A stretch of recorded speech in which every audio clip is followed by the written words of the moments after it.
La Genèse, chapitre 21. L'Éternel se souvint de ce qu'il avait dit à Sara, et l'Éternel accomplit pour Sara ce qu'il avait promis. Sara devint enceinte, et elle enfanta un fils à Abraham dans sa vieillesse, au temps fixé dont Dieu lui avait parlé. Abraham donna le nom d'Isaac au fils qui lui était né, que Sara lui avait enfanté. Abraham circoncit son fils Isaac, âgé de 8 jours, comme Dieu le lui avait ordonné. Abraham était âgé de 100 ans à la naissance d'Isaac son fils. Et Sara dit, « Dieu m'a fait un sujet de rire, quiconque l'apprendra rira de moi. » Elle ajouta, « Qui aurait dit à Abraham, Sara allaitera des enfants ?» Cependant, je lui ai enfanté un fils dans sa vieillesse. L'enfant grandit et fut sevré, et Abraham fit un grand festin le jour où Isaac fut sevré. Sara vit rire le fils qu'Agar, l'Égyptienne, avait enfanté à Abraham. Et elle dit à Abraham, « Chasse cette servante et son fils, car le fils de cette servante n'héritera pas avec mon fils, avec Isaac. » Cette parole déplut fort aux yeux d'Abraham à cause de son fils. Mais Dieu dit à Abraham, « Que cela ne déplaise pas à tes yeux, à cause de l'enfant et de ta servante. Accorde à Sara tout ce qu'elle te demandera, car c'est d'Isaac que sortira une postérité qui te sera propre.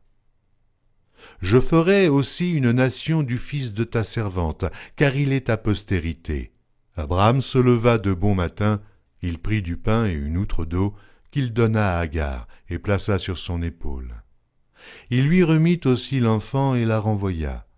Elle s'en alla et s'égara dans le désert de Beer-Shéba. Quand l'eau de l'outre fut épuisée, elle laissa l'enfant sous un des arbrisseaux et alla s'asseoir vis-à-vis, à une portée d'arc, car elle disait « Que je ne vois pas mourir mon enfant. » Elle s'assit donc vis-à-vis de lui, et leva la voix et pleura. Dieu entendit la voix de l'enfant, et l'ange de Dieu appela du ciel Agar et lui dit « Qu'as-tu, Agar ? Ne crains point, car Dieu a entendu la voix de l'enfant dans le lieu où il est.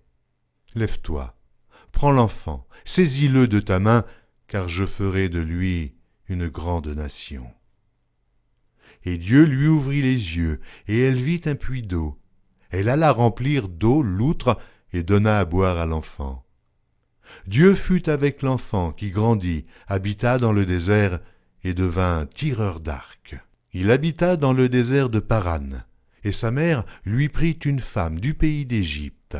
En ce temps-là, Abimélec, accompagné de Picol, chef de son armée, parla ainsi à Abraham. « Dieu est avec toi dans tout ce que tu fais.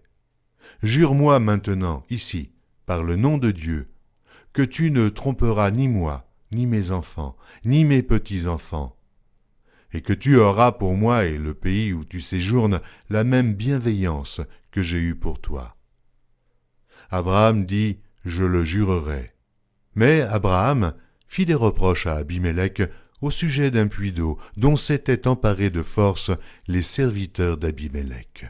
Abimélec répondit, « J'ignore qui a fait cette chose-là.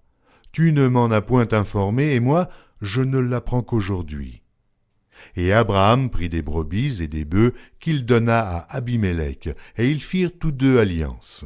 Abraham mit à part 7 jeunes brebis, et Abimélec dit à Abraham, « Qu'est-ce que c'est 7 jeunes brebis que tu as mis à part ?»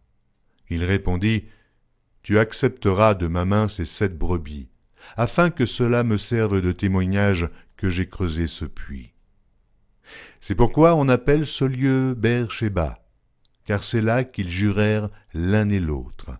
Ils firent donc alliance à Beer-Shéba, après quoi Abimélec se leva avec Picol, chef de son armée, et ils retournèrent au pays des Philistins. Abraham planta des tamaris à Beer-Shéba, et là, il invoqua le nom de l'Éternel, Dieu de l'éternité. Abraham séjourna longtemps dans le pays des Philistins.